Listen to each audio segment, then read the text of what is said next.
विष्णुः मंगलं गरुडध्वजः मंगलं पुंडरीकाक्षः मंगलाय तनोहरिः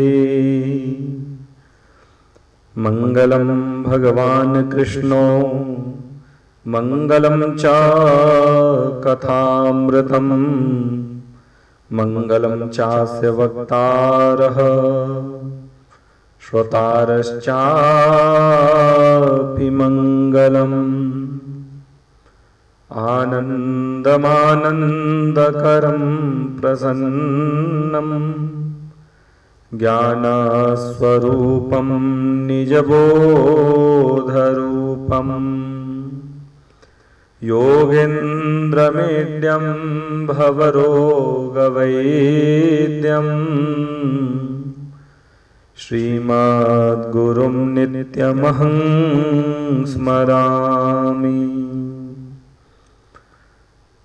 नारायणं नमस्कृत्य नरं चैव नरोत्तमं देवीं सरस्वतीं व्यासं ततो जयमुदीरये। राधा मेरी स्वामिनी मैं राधे तेरो दास, जन्म जन्म मोहि दीजियो श्री चरणन में वास। बोलिए वृंदावन बांके बिहारी लाल की जय, राधा रानी सरकार की जय, लक्ष्मी नारायण भगवान की जय, सीता रामचंद्र भगवान की जय। बोलिए सुखदेव जी महाराज की जय, बोलिए गुरुदेव भगवान की जय। जय जय श्री राधे। कथा में उपस्थित आप सभी श्रद्धालु भक्तों का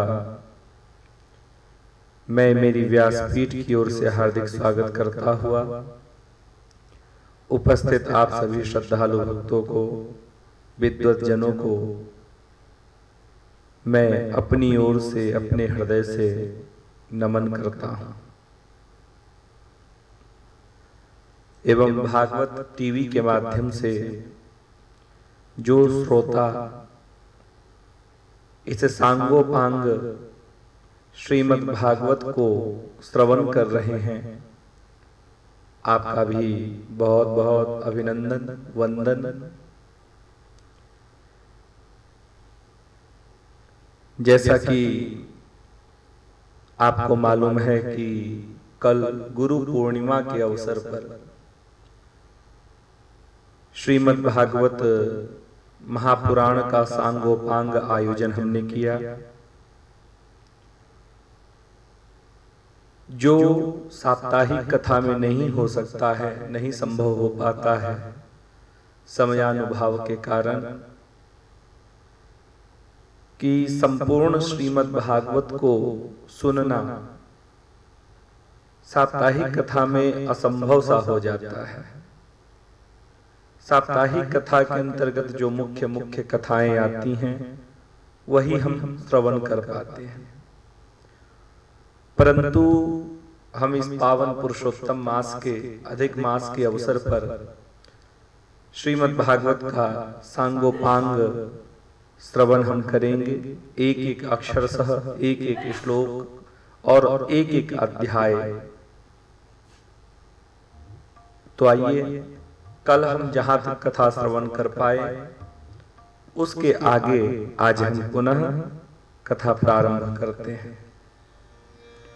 तो आपने सुना कि नैमिषारण्य में शौनकादि ऋषियों ने सूत जी का स्वागत किया और सूत जी से प्रश्न किया था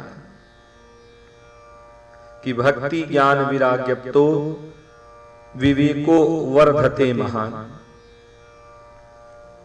भक्ति ज्ञान वैराग्य को देने वाला, विवेक को बढ़ाने वाला ऐसा कोई शास्त्रों का सार सुनाइए जिसे सुन करके माया मोह से छुटकारा मिले, विवेक की वृद्धि हो। तो विवेक की वृद्धि कराने वाला हमारा यह परम पावन ग्रंथ श्रीमद् भागवत ही है। शौनकादि ऋषियों ने सूत जी से और भी कहा, श्रेयसाम यद भवेत् श्रेयः पावनानां च पावनम् कृष्ण प्राप्ति करम शाश्वत साधनम तद्वदाधुना। हे सूत जी, आप हमें कोई ऐसा शाश्वत साधन बताइए जो सबसे अधिक कल्याणकारी तथा पवित्र करने वालों में भी पवित्र हो। कृष्ण प्राप्ति करम शाश्वत साधनम तद्वदाधुना। जो भगवान श्री कृष्ण की प्राप्ति करा दे, ऐसा कोई सार सुनाइए, ऐसी कोई कथा सुनाइए, ऐसा कोई शास्त्रों का सार सुनाइए।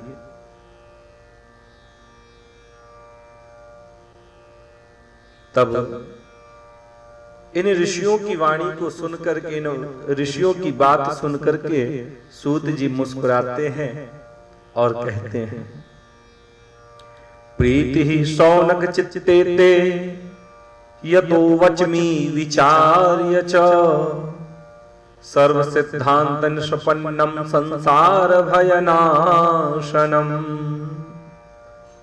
सूत जी ने कहा कि हे शौनक जी, आपके हृदय में भगवान का प्रेम है, इसलिए मैं विचार कर आपको संपूर्ण सिद्धांतों का निष्कर्ष, संपूर्ण सिद्धांतों का जो सार है वह सुनाता हूं, जो जन्म मृत्यु के भय का नाश कर दे,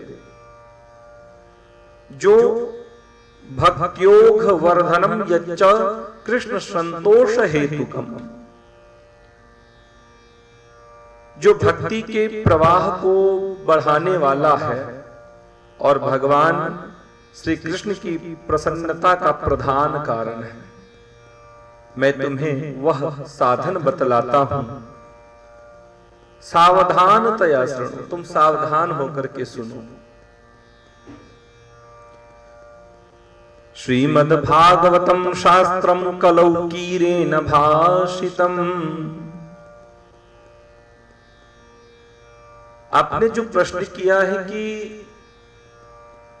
हमें कोई ऐसी कथा या कथा का सार सुनाइए जिसके सुनने से भक्ति ज्ञान विराग्यप्तो विवेको वर्धते महा, भक्ति ज्ञान और वैराग्य की प्राप्ति हो, साथ ही साथ विवेक की भी, विवेको वर्धते महान, विवेक की भी वृद्धि हो।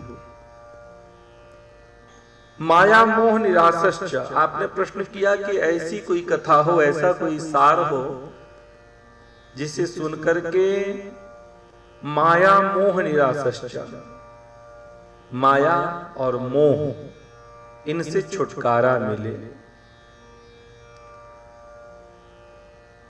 और आपका तीसरा प्रश्न ये था कि कृष्ण प्राप्ति कर्म शाश्वत साधन तत्वदाधुना, उसे सुनकर के भगवान श्री कृष्ण चंद्र के प्रति, उनके चरणों के प्रति हमारे मन में अनुराग जागृत हो, भगवान श्री कृष्ण की भक्ति प्राप्त हो।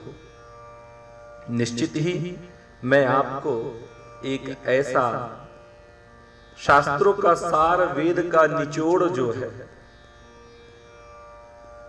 वेद का जो सार है वो सुनाता हूं। उस पावन कथा का नाम है श्रीमद् भागवत। ये जो श्रीमद् भागवत है, ये क्या है? तो वेद रूपी वृक्ष का पका हुआ ये फल है। तो ध्यान से सुनो, मैं तुम्हें वही श्रीमद् भागवत सुनाता हूं जिस श्रीमद् भागवत की बड़ी महिमा गाई गई है। हे शौनक जी, ध्यान से सुनो। परीक्षिते कथा वक्तुम सभायां संस्थिते शुके सुधा कुंभम गृहीत्वैव देव्यास्तत्र समागमन। एक बार यही श्रीमद् भागवत को सुनाने के लिए सुखदेव जी परीक्षित को यही श्रीमद् भागवत सुनाने के लिए जब बैठे गंगा तट पर, तो आकाश मार्ग से कुछ देवता अमृत का कलश लेकर के सुखदेव जी के पास आ गए। हुआ यूं था कि अभिमन्यु नंदन श्री परीक्षित जी महाराज को श्रृंगी ऋषि का श्राप लग गया था। एक बार श्रृंगी ऋषि के पिता शामीक ऋषि समाधि में थे। उसी क्षण परीक्षित जी महाराज, जो कि पांडवों के पौत्र हैं, शामीक ऋषि के आश्रम में पहुंच जाते हैं। भूख प्यास से व्याकुल होने के कारण शामीक ऋषि से परीक्षित जी ने कहा कि हे महात्मा जी, मुझे प्यास लगी है, मुझे जल दीजिए। लेकिन शामीक ऋषि तो समाधि की अवस्था में थे, ध्यान में थे। उन्हें कुछ बाहरी संसार का भान ही नहीं था। परीक्षित जी महाराज ने क्या किया, क्रोध में आकर के शामीक ऋषि का अपमान कर दिया। एक मरा हुआ सर्प आश्रम के ही निकट पड़ा हुआ था। उस सर्प को वाण से उठा करके और परीक्षित जी ने शामीक ऋषि के गले में डाल दिया। ये सारा का सारा दृश्य शामीक ऋषि के एक शिष्य हैं, एक शिष्य था जो देख रहा था। वह शिष्य जाकर के ये सारा वृत्तांत शामीक ऋषि के पुत्र श्रृंगी ऋषि को बता देता है। भाई श्रृंगी सुनो, तुम्हारे पिता का अपमान राजा परीक्षित ने किया है। अपमान करके वो राजमहल चला गया है। श्रृंगी ऋषि ने, शामीक के पुत्र श्रृंगी ऋषि ने ज्यों ही सुना त्यों ही क्रोध में आकर के, उस समय श्रृंगी ऋषि जल में स्नान, नदी में स्नान कर रहे थे। क्रोध में आकर के इन्होंने उसी सरोवर के जल को हाथ में लिया और श्राप दे दिया। इति लंघित मर्यादम तक्षकः सप्तमे हनि दक्षयति स्म कुलांगारं चोदितो मे ततद्रुहम्। इति लंघित मर्यादम तक्षकः सप्तमे हनि, कि जिस किसी राजा ने मेरे पिता का अपमान किया है, मैं उसे श्राप देता हूं कि आज से 7वें दिन तक्षक नाग के डसने से उसकी मृत्यु हो जाए। तक्षकः सप्तमे हनि, 7वें दिन तक्षक नाग के डसने से उसकी मृत्यु हो जाए। सरकार, परीक्षित जी महाराज को बाद में मालूम चला कि मुझे श्राप लग गया है। परीक्षित जी महाराज सब कुछ छोड़ करके, अपने पुत्र जन्मेजय का राज्य तिलक करके वो गंगा तट पर आ जाते हैं। काल के भय से बचने के लिए, चूंकि श्राप मिला है कि तक्षक नाग के डसने से आज से 7वें दिन उसकी मृत्यु हो जाएगी। सर्प के डसने से अगर किसी की मृत्यु हो जाए तो उसे 1000 वर्ष तक प्रेत योनि में रहना पड़ता है। ये हमारा शास्त्र कहता है 1000 वर्ष तक प्रेत योनि में रहना पड़ता है। राजा परीक्षित किसी से पूछते हैं कि जिसकी मृत्यु आज से 7वें दिन है उसे क्या करना चाहिए। किसी ने बता दिया तुम भागवत सुनो, तुम्हारे पास 7 दिन है और 7 ही दिन में तुम भागवत कथा सुन सकते हो। तो ये कथा हम आगे विस्तार से सुनेंगे। तो क्या हुआ हे शौनक जी, सुखदेव जी महाराज परीक्षित को जब श्रीमद् भागवत सुनाने लगे काल के भय से बचाने के लिए, तो उस समय आकाश मार्ग से कुछ देवता अमृत का कलश लेकर के और सुखदेव जी के पास आ गए। सुखदेव जी को अमृत का कलश दे करके और कहते हैं कि हे सुखदेव जी महाराज, ये जो अमृत है, अमृत आप परीक्षित जी को पिला दीजिए, क्योंकि परीक्षित मृत्यु के भय से भयभीत है। तो आप ये अमृत पिला दीजिए, क्योंकि अमृत पीने से व्यक्ति अमर हो जाता है। तो फिर एक सर्प क्या 1000 भी सर्प डस ले तो परीक्षित का बाल बांका भी नहीं होगा, क्योंकि अमृत के विषय में बताया जाता था कि अगर कोई अमृत पी ले तो समझ लीजिए वो जिस अवस्था में अमृत पी ले वो अमृत पीने के बाद अमर हो जाता था और युवा भी हो जाता था और सदा निरोगी रहता था। तो ये अमृत परीक्षित को दे दीजिए और बदले में आप हमें श्रीमद् भागवत सुना दीजिए। जो श्रीमद् भागवत आप परीक्षित को सुनाने जा रहे हैं, ये श्रीमद् भागवत मुझे सुना दीजिए और अमृत परीक्षित को दे दीजिए। इन्होंने इस प्रकार से सुखदेव जी को कहा। सुखदेव जी मुस्कुराने लगे और कहने लगे, कथा सुधाम प्रयच्छस्व गृहीत्वैव सुधामिमाम् एवं विनिमये जाते सुधाराज्ञा प्रपीयताम्।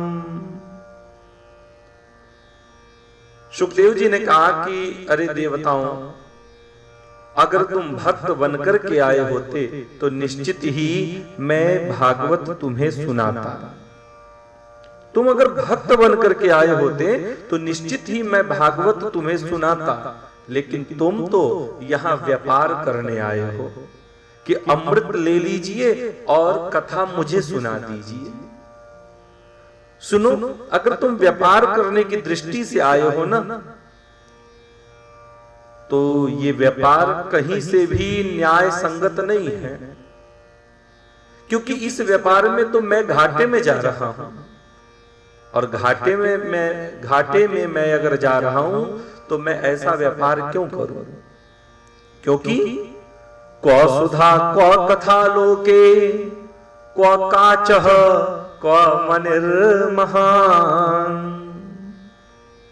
क्व सुधा क्व कथा लोके क्व काचः क्व मनिर्महान्। अरे ये जो तुम्हारा अमृत है ना, ये अमृत कांच के समान है और ये जो मेरी कथा है वो अमृत के समान है। ये मेरी जो कथा है वो मणि के समान है और तुम्हारा अमृत कांच के समान। तो तुम कहते हो कि कांच लेकर के और मणि दे दो, तो ये व्यापार कहीं से भी तुम्हें न्याय संगत लगता है? अरे अगर विनिमय ही करना है, अदला बदली ही करनी है, तो बराबर की वस्तु से करो ना। तुम कांच देकर के मणि लेना चाहते हो, तुम तो बहुत चालाक हो, चतुर हो। हे शौनक जी, सूत जी ने कहा, हे शौनक जी, वहां पर इन देवताओं को अभक्त जान करके सुखदेव जी ने ना तो अमृत लिया और ना ही कथा दिया। हाँ? और कहा कि अगर तुम भक्त बनकर के आए होते तो निश्चित ही मैं इस कथा को तुम्हें सुनाता, लेकिन तुम तो व्यापारी बनकर के आए हो, और इस कथा के अधिकारी कौन है? तो व्यापारी नहीं, जो कुछ कामना रखते हैं कि मैं इस कथा को सुन लूं, मुझे ये प्राप्त हो जाए।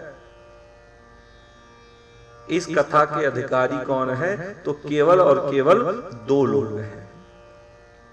मुहुरहो रसिका भुवि भावुकाः, मुहुरहो रसिका भुवि भावुकाः।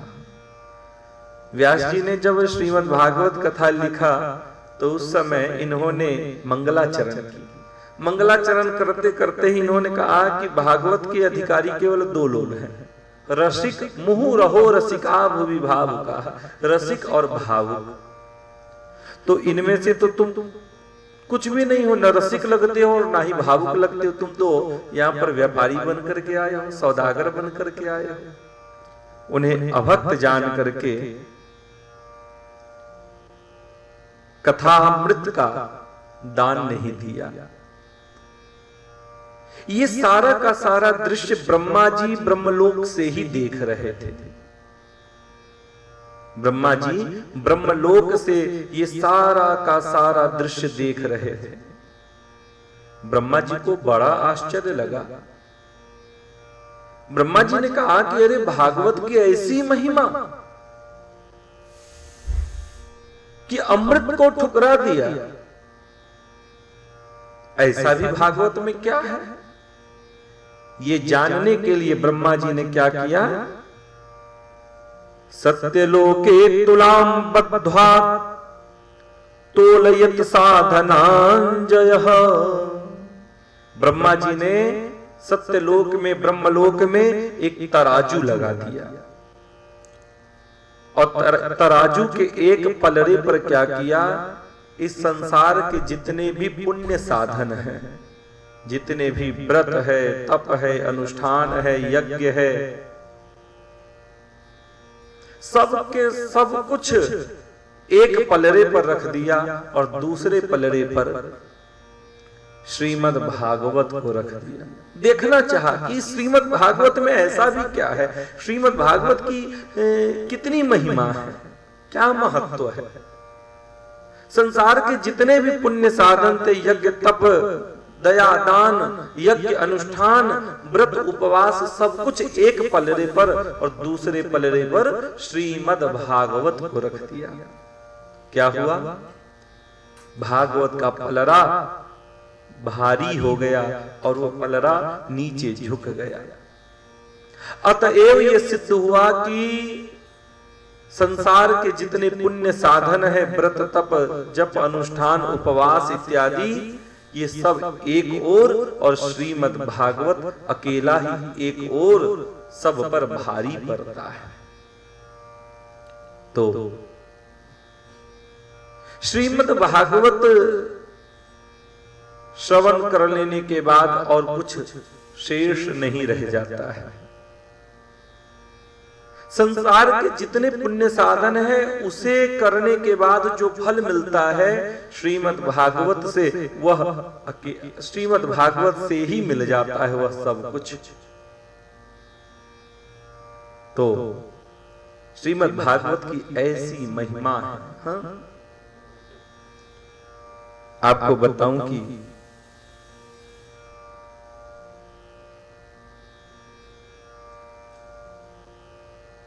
सूत जी ने कहा कि हे शौनक जी, एक बार की बात है,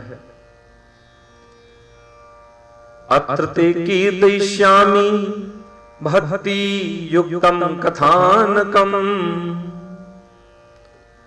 अब मैं तुम्हें वह भक्ति पूर्ण कथानक सुनाता हूं जो सुखदेव जी ने मुझे अपना अनन्य शिष्य जानकर के एकांत में सुनाया था, वह मैं तुम्हें सुनाता हूं, सुनो।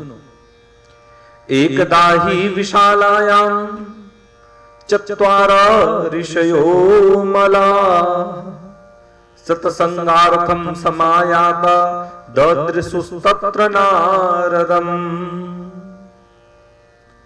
एक बार की बात है, एक दिन विशालापुरी बद्रिकाश्रम में सनक, सनंदन, सनातन और सनत कुमार, ये 4 महात्मा जी हैं जिन्हें सनकादि कुमार कहा जाता है। जब सृष्टि हुई थी तो ब्रह्मा जी ने सर्वप्रथम इन्हीं को अपने मुख से उत्पन्न किया था, सबसे पहले। सनक, सनंदन, सनातन और सनत कुमार, इन्हीं को अपने मुख से उत्पन्न किया था। इन्हें सनकादि कुमार कहते हैं। ये बद्रिकाश्रम में उस समय रह करके और जब तप कर रहे थे। इन 4 महात्माओं का जो स्वरूप है, स्वरूप कैसा है, ये दिखने में कैसे हैं, तो 5 वर्ष के बालक के समान है ये। हाँ, उम्र तो इनकी बहुत है, क्योंकि सृष्टि में सबसे पहले ब्रह्मा जी ने इन्हें ही उत्पन्न किया था। तो आप सोच सकते हैं कि इनकी उम्र कितनी होगी, हजारों वर्ष। लेकिन देखने में ये 5 वर्ष के बालक के समान दिखते हैं। इसका कारण ये है कि ये सदैव वृंदावन में जो हमारे ठाकुर जी आए हैं और 5 वर्ष की अवस्था में उनका जैसा स्वरूप था, उसी स्वरूप का ये नित्य निरंतर ध्यान करते रहते हैं। उसी स्वरूप को ये अपने हृदय में धारण करके उसी स्वरूप में रमण किया करते हैं। ये 4 भैया, सनत, सनंदन, सनातन और सनत कुमार। और देखिए ना, कबीर ने भी कहा है ना, लाली मेरो लाल की जित देखूं तित लाल, लाली देखन मैं गई आप हो गई लाल। हम जिसका चिंतन करेंगे, जिसके विषय में हम सोचेंगे, हम उसी के जैसे हो जाएंगे। जैसे आपने भृंगी कीट के विषय में सुना होगा। भृंगी कीट जो होता है उसकी अपनी कोई संतान नहीं होती है, भृंगी कीट की। लेकिन फिर भी देखिए ना, सनातन से सदियों से उसका वंश चल रहा है, वंश परंपरा निरंतर चल रहा है। भाई ये कैसे संभव है? जब उसकी स्वयं की संतान नहीं होती है तो उसका वंश कैसे चल रहा है? तो आपको मैं बताऊं, भृंगी कीट क्या करता है कि किसी भी जाति के कीड़े को पकड़ करके, किसी भी जाति के कीट को पकड़ करके ये ले आता है, अपने से छोटी जाति के, अर्थात अपने से छोटे आकार वाले किसी भी कीड़े को उठा करके ले आता है और ला करके अपने घर में ये बंद कर देता है। आपने भृंगी कीट का घर भी देखा होगा, गांव में या फिर शहरों में भी, जहां पर सफाई कम होती है, आपने देखा होगा कि दीवारों पर कुछ मिट्टी इकट्ठी हो जाती है, जम जाती है। हाँ, इतनी मिट्टी आपने देखा हो इकट्ठी हो जाती है दीवारों पर, और उसमें छोटे छोटे छोटे छोटे छिद्र दिखता है। छेद भी होता है छोटे छोटे। वो मिट्टी जो जम जाती है वही भृंगी का घर है, और जो छोटे छोटे छिद्र होते हैं वही उसके द्वार है, खिड़की है, रोशनदान है। भृंगी क्या करता है, किसी भी जाति के कीड़े को उठा करके उसी घर में बंद कर देता है और अपने मिट्टी के घर पर बैठ करके ऊपर से वो भयावनी ध्वनि करता रहता है, डरावनी ध्वनि निकालता है। और जो छोटी जाति का जो कीड़ा है अंदर से ही भृंगी का चिंतन करता रहता है। उसके मन में बार बार एक ही बात आती है कि अरे अब ये मुझे निकाल करके खा जाएगा, अब मुझे मार डालेगा, जब इसे भूख लगेगी तब निश्चित ही ये मुझे निकाल करके खा जाएगा, मार डालेगा। और वो भय के कारण बार बार उसी भृंगी का चिंतन करता है, बार बार उसी भृंगी का चिंतन करता रहता है। चिंतन करते करते क्या होता है, 7 से 8 दिन बाद वो छोटी जाति का जो कीड़ा होता है वो भी भृंगी ही हो जाता है और उस मिट्टी के घर को तोड़ते हुए बाहर निकल पड़ता है, और वो भी देखने में भृंगी जैसा ही हो जाता है। फिर वो भी यही करता है, किसी भी जाति के कीड़े को उठा करके लाता है और उसे भृंगी बना देता है। कहने का भाव है कि देखिए चिंतन में कितनी शक्ति है, कितना बल है कि किसी भी अन्य जाति का कीड़ा जब भृंगी का चिंतन करता है तो वो भी भृंगी हो जाता है। तो हम जिसका चिंतन करेंगे हम उसी के जैसे हो जाएंगे, उसी के भांति हमारा स्वरूप होता चला जाएगा। मेरे प्यारे देखिए ना, शमशान घाट में जहां पर शवदाह किया जाता है उस शव की राख पर बैठ करके और प्रेत की सिद्धि करने वाले जो वामपंथी साधक होते हैं उनका भी स्वरूप कैसा होता है, धीरे धीरे धीरे धीरे वो भी प्रेत जैसे ही दिखने लगते हैं। हाँ, गले में मुंडों की माला, शरीर पर चिता का भस्म धारण किए हुए, उनका भी स्वरूप पूर्णतः प्रेत जैसा ही हो जाता। वो चल के आ रहे हैं, कोई कहेगा नहीं कि मनुष्य कोई है, प्रेत जैसे हो जाते हैं। तो हम जिसका चिंतन करेंगे हम उसी के जैसे हो जाएंगे। इसीलिए साधु जन कहते हैं हमेशा कि सदैव गुरुजनों का चिंतन करें, मंगल में भगवान का चिंतन करें। तो सनकादि कुमार, ये सनत, सनंदन, सनातन और सनत कुमार, ये चारों भैया क्या करते हैं, वृंदावन में जो हमारे ठाकुर जी अवतार लिए हैं और 5 वर्ष की अवस्था में उनका जैसा स्वरूप था उसी स्वरूप का ये ध्यान करते हैं। इसी कारण देखने में ये 5 वर्ष के बालक के समान है। यही सनकादि कुमार अपनी कुटिया में बैठे हुए थे, पत्तों की कुटिया में। उधर से इन्होंने नारद जी को आता हुआ देखा। नारद जी जो सदैव ब्रह्मानंद में लगे रहते हैं, जो सदैव ब्रह्म के ध्यान में लगे रहते हैं, जो सदैव नारायण नाम जप करते रहते हैं, जिनका मुख सदैव प्रसन्न ही रहता है,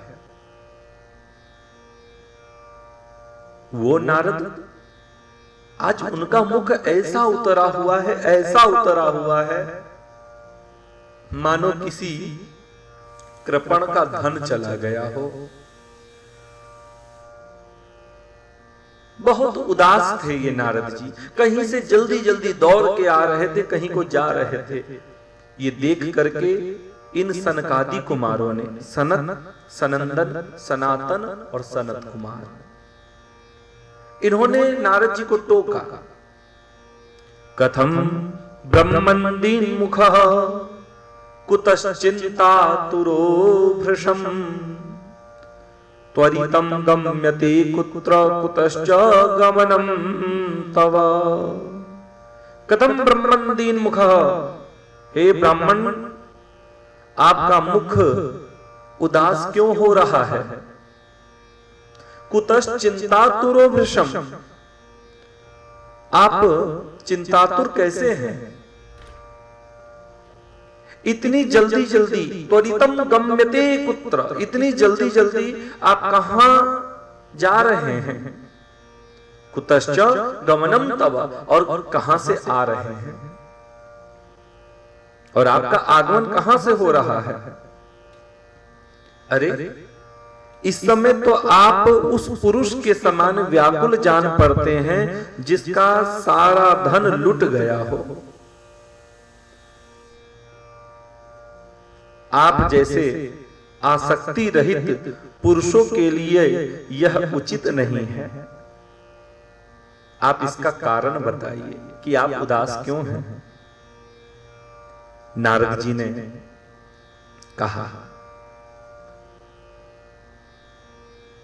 प्रणाम किया इन सनकादि कुमारों को, महात्माओं को, और प्रणाम करके नारद जी ने कहा, अहम तु पृथ्वीम यातो ज्ञात्वा सर्वोत्तमामिति पुष्करम च प्रयागम च काशीम गोदावरीम तथा। मैं पृथ्वी को सर्वोत्तम लोक जानकर, मैं सर्वोत्तम लोक समझकर पृथ्वी पर आया था। ब्रह्मलोक से मैं भ्रमण करते करते इस पृथ्वी को सबसे अच्छा, सबसे उत्तम लोक मान करके यहां मैं सत्संग करने के लिए, भ्रमण करने के लिए मैं आया था। क्योंकि मेरी दृष्टि में पृथ्वी से उत्तम लोक और कोई नहीं हो सकता है, क्योंकि इस पृथ्वी पर हम जैसा कर्म करते हैं हमें वैसा ही फल मिलता है। और पृथ्वी पर भी, भारतवर्ष में जो जन्मे हुए लोग हैं उनके भाग्य का क्या कहना। अरे भारतवर्ष में जन्मे हुए लोगों की कीर्ति तो देवता भी गाते हैं। गायन्ति देवाः किल गीतकानि धन्यास्तुते भारत भूमि भागे। गायन्ति देवाः किल गीतकानि, स्वर्ग के देवता भारतवर्ष में जन्मे हुए लोगों की सराहना करते हुए कहते हैं कि धन्य है पृथ्वीवासी, धन्य है उनमें भी भारतवासी। अरे मैं तो इस स्वर्ग में तभी तक हूं जब तक मेरे पुण्य हैं। जिस दिन मेरा पुण्य समाप्त होगा मुझे यहां से निकाल दिया जाएगा, पुनः कर्म करने के लिए मुझे भेज दिया जाएगा। लेकिन भारतवासियों के पास तो एक नहीं दो दो मार्ग हैं। वो परोपकार करेंगे, सत्कर्म करेंगे तो उन्हें स्वर्ग आदि की प्राप्ति होगी, स्वर्ग की प्राप्ति होगी। और अगर प्रभु को अपने साधन के द्वारा अपने साध्य को सिद्ध कर लिया ना, तो ये जन्म मरण का जो चक्कर है, आना जाना, ये चक्कर छूट जाएगा और वो सीधे परमानंद में जाकर के विलीन हो जाएंगे। उनके पास दो दो मार्ग है। मेरे पास यहाँ पर पुण्य करने के लिए साधन नहीं है। यहाँ तो जब तक मेरे पुण्य है तभी तक मैं यहाँ पर हूँ, यहाँ तो मैं किराए पर हूँ। हाँ? जब तक मेरे पुण्य है तब तक, जब तक पैसे हैं तब तक मकान मालिक रखे हैं, जब तक पुण्य है तब तक स्वर्ग में मेरा स्थान है, बाद में मुझे यहां से निकाल दिया जाएगा। तो नारद जी ने सनकादि कुमारों से कहा कि इसी कारण पृथ्वी को मैं सर्वोत्तम लोक जान करके यहां सत्संग करने आया था। हरि अहम तो पृथ्वी में या तो ज्ञात्वा सर्वोत्तमामिति पुष्करम च प्रयागम च काशीम गोदावरीम तथा। और मैं सबसे पहले यहां पुष्कर में आया, उसके बाद मैं प्रयाग में गया, फिर काशी में गया, फिर गोदावरी अर्थात नासिक गया, इसके बाद मैं हरिद्वार गया, फिर कुरुक्षेत्र गया, इसके बाद श्रीरंग और सेतुबंध रामेश्वरम इत्यादि गया। कई तीर्थों में मैं इधर उधर विचरता रहा, किंतु मुझे कहीं भी मन को संतोष देने वाली शांति नहीं मिली। हाँ, मेरे मन को संतोष देने वाली शांति नहीं मिली। इस समय अधर्म के सहायक कलयुग ने सारी पृथ्वी को पीड़ित कर रखा है। सत्यम नास्ति तपः शौचम दयादानम न विद्यते। अब यहां सत्य, तप, शौच अर्थात शुद्धता, अर्थात पवित्रता, बाहरी और भीतरी दोनों प्रकार की, दया दान आदि कुछ भी नहीं है। मैं जहां भी जाता रहा, मैंने सभी जगह यही देखा कि सत्य, तप, शौच, दया दान आदि कुछ भी नहीं है, सब नष्ट हो चुका है। बेचारे जीव केवल अपना पेट पालने में लगे हुए हैं। वे असत्यभाषी, आलसी, मंदबुद्धि, भाग्यहीन और उपद्रवग्रस्त हो गए हैं। पाखंड नीरता संतो विरक्ता सपरिग्रहा। मैंने देखा कि जो साधु संत कहे जाते हैं वे पूरे पाखंडी हो गए हैं। देखने में तो वो विरक्त हैं, किंतु स्त्री धन आदि सभी का परिग्रह करते हैं। मैं घूमता रहा, मुझे चारों ओर असत्यभाषी, आलसी, मंदबुद्धि, भाग्यहीन ही दिखाई पड़े। यहां तक कि मैंने घरों में देखा तो क्या देखा? तरुणी प्रभुता के श्यालको बुद्धिदायका। घरों में वनिताओं का राज्य है और श्यालको बुद्धिदायका,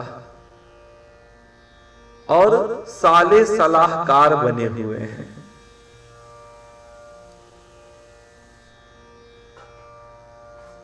कन्यात विक्रयिनो लोभात दंपति नाम कल्लनम।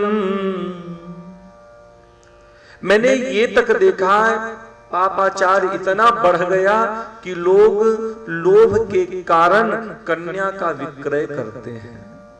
और दंपति नाम कल्लनम, स्त्री पुरुष में मैंने देखा कि कलह मचा रहता है, परिवार में कलह मचा रहता है।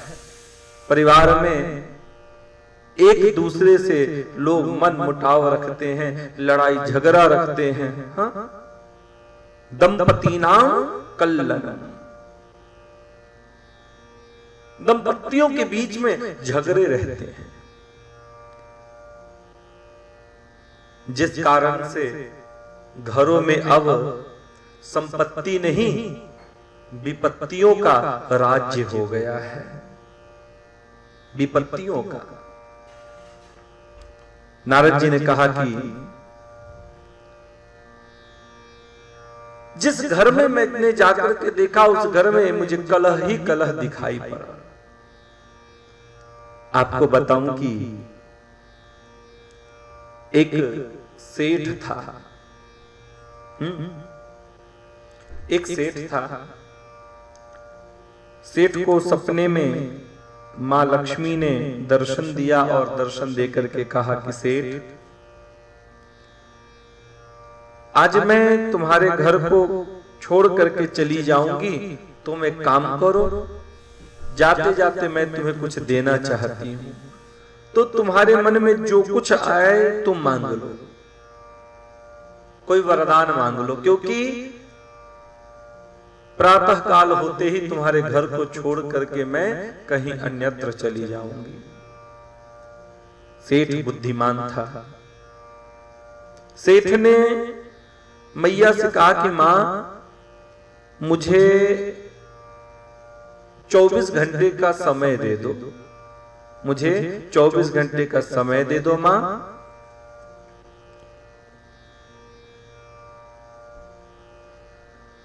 कल पुनः से सपने में मैं वरदान मांग लूंगा, फिर उसके बाद आप मुझे छोड़ करके चली जाइए। मां लक्ष्मी ने कहा ठीक है। प्रातः काल हुआ, सेठ जागता है और जागते ही अपने सभी बंधु बांधवों को बुला लिया। बुला करके सेठ ने सभी से ये बात बताया और पूछा कि भाई अब मैं मां लक्ष्मी से क्या मांगू, तुम ही मुझे कुछ बताओ।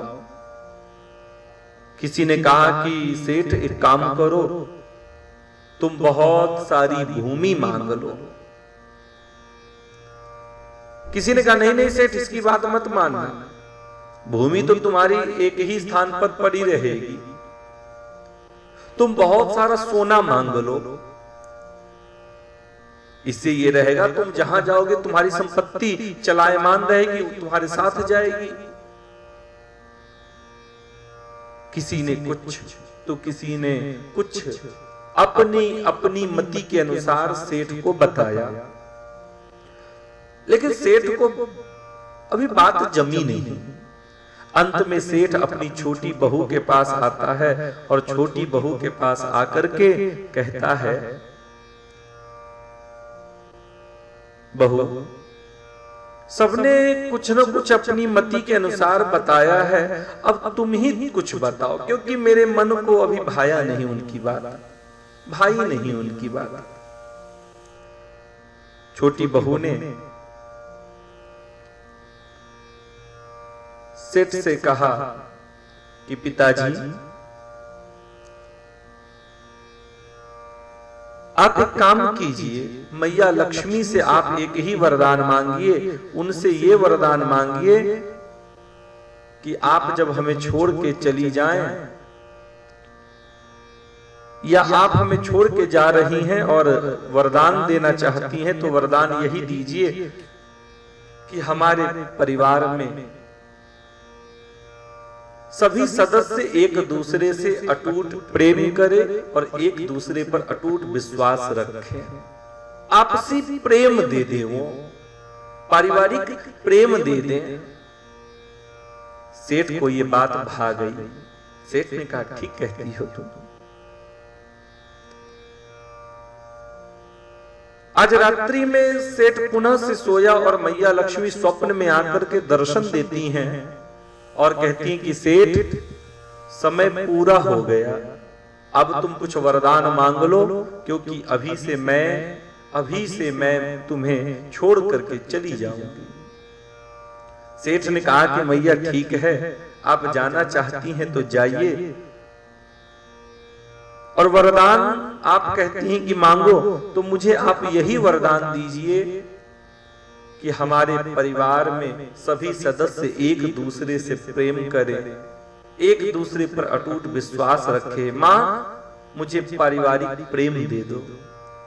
मैया लक्ष्मी मुस्कुराने लगी और कहने लगी कि सेठ, ये तूने क्या मांग लिया? अरे अब तो मैं तुम्हारे घर को छोड़ करके कभी जा ही नहीं सकती, क्योंकि तुमने प्रेम जो मांग लिया है। जहां प्रेम होता है उस स्थान को तो मैं कभी छोड़ ही नहीं सकती।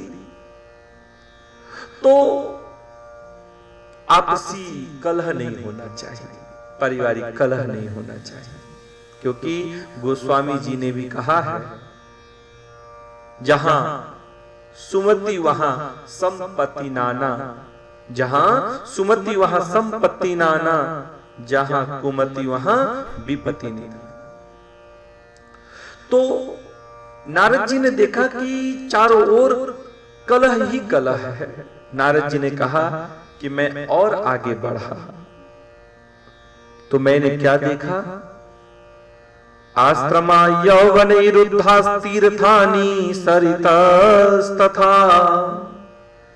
देवतायतनान्यत्र दुष्टैर्नष्टानि भूरिशः। मैंने देखा कि महात्माओं के आश्रम, तीर्थ और नदियों पर यवनों अर्थात विधर्मियों का अधिकार हो गया है। उन दुष्टों ने बहुत से देवालय भी नष्ट कर दिए हैं। इस मैंने देखा इस समय पृथ्वी पर कि यहाँ न कोई योगी है, न सिद्ध है, न ज्ञानी है और न सत्कर्म करने वाला ही है।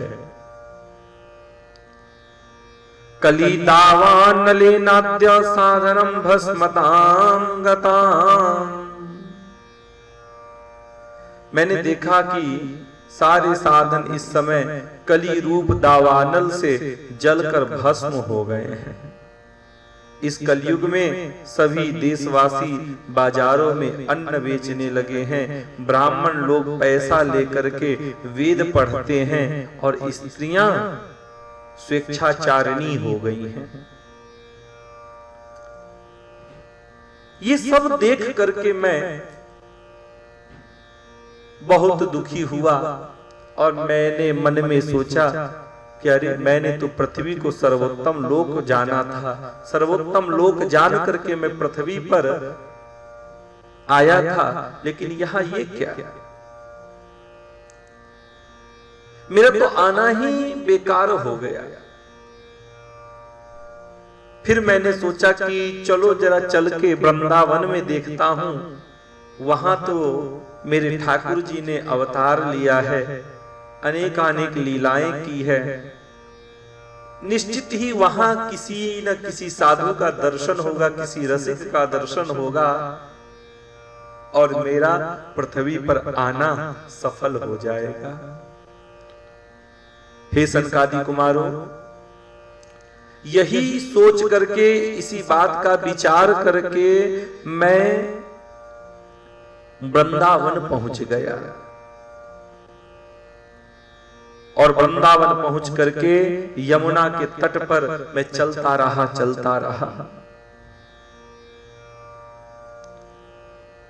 यमुना तटमापन्नो यत्र लीला हरेरभू। मैं यमुना जी के तट पर पहुंचा जहां भगवान श्री कृष्ण की अनेकों लीलाएं हो चुकी हैं। मुनिवरों सुनिए, वहां मैंने एक बड़ा आश्चर्य देखा। क्या देखा? एका तु तरुणी तत्र निषण्णा खिन्नमानसा। वहां एक युवती स्त्री खिन्न मन से बैठी हुई थी, यमुना जी के निकट ही। उसके पास दो वृद्ध पुरुष अचेत अवस्था में अर्थात बेहोशी में पड़े हुए जोर जोर से सांस ले रहे थे, मानो कि अब इनका अंत समय आ गया हो। वह तरुणी उनकी सेवा करती हुई उन्हें चेत कराने का प्रयत्न करती, उन्हें होश में लाने का प्रयास कर रही थी। और जब वे होश में नहीं आ रहे थे तो वह बार बार जोर जोर से रोती भी थी। वह अपने शरीर के रक्षक परमात्मा को दशों दिशाओं में देख रही थी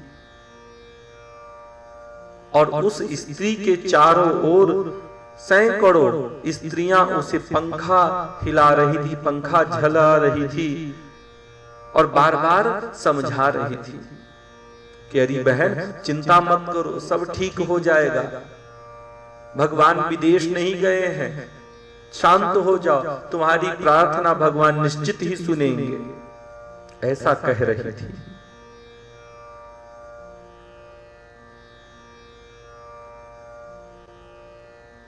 इस प्रकार से सैकड़ों स्त्रियां उस स्त्री को बार बार समझा रहे थे, बार बार सेवा करते हुए, पंखा करते हुए बार बार सांत्वना दे रही थी वो सैकड़ों स्त्रियां। ये सब देख करके, ये सब कुछ देखकर मैं उनके पास जाना चाहा। जब मैं उनके निकट गया तो मुझे देख करके वह युवती खड़ी हो गई और बड़ी व्याकुल होकर कहने लगी, भो भो साधो क्षणम तिष्ठ, भो भो साधो क्षणम तिष्ठ, मत चिंतामपि नाशय, दर्शनम तव लोकस्य सर्वथाघहरम परम। उस युवती ने कहा कि अजी महात्मा जी क्षण भर ठहर जाइए और मेरी चिंता को भी नष्ट कर दीजिए। आपका दर्शन तो संसार के सभी पापों को नष्ट कर देने वाला है। हाँ,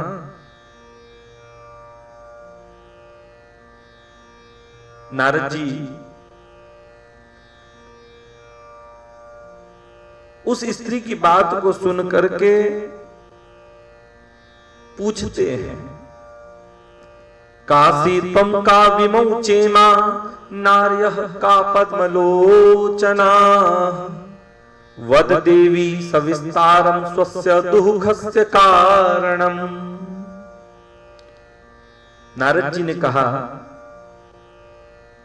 हे सनकादि कुमारों, मैंने उस स्त्री से उसके दुख का कारण पूछा, उसका परिचय पूछा। मैंने पूछा, काशी त्वं का विमौ चेमा,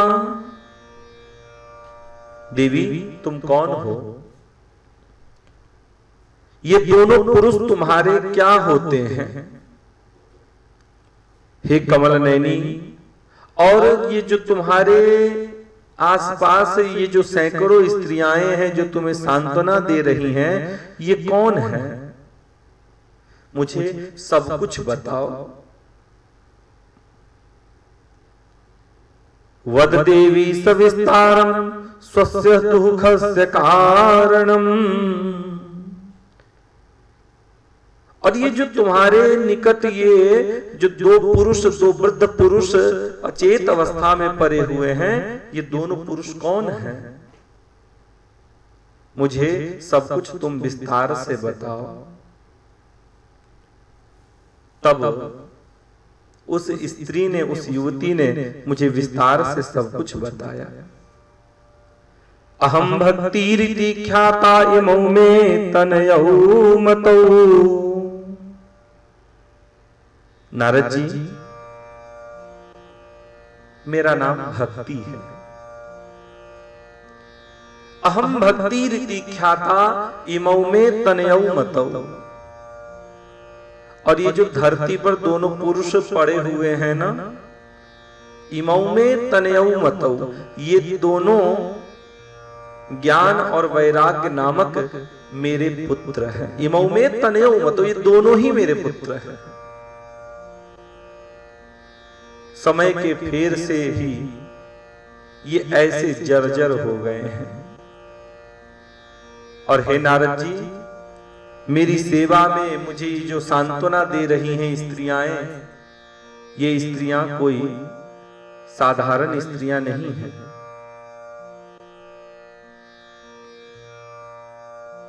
ये कोई साधारण स्त्रियां नहीं हैं।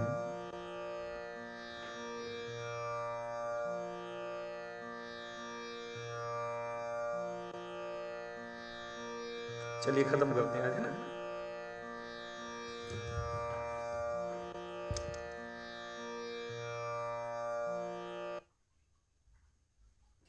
कल इसके आगे से कर लेंगे, है ना।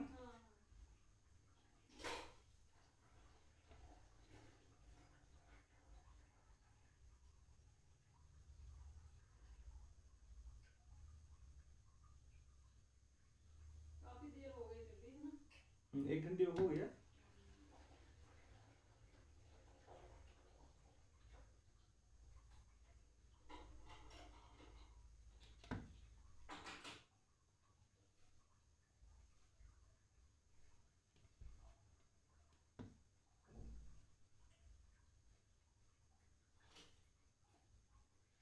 जरा कमेंट को स्क्रीनशॉट ले लीजिए, जरा कितने कमेंट आए थे देखूंगा। आपके पास चल रहा है क्या? हाँ, किताब तो पढ़ा। अच्छा अच्छा, ठीक।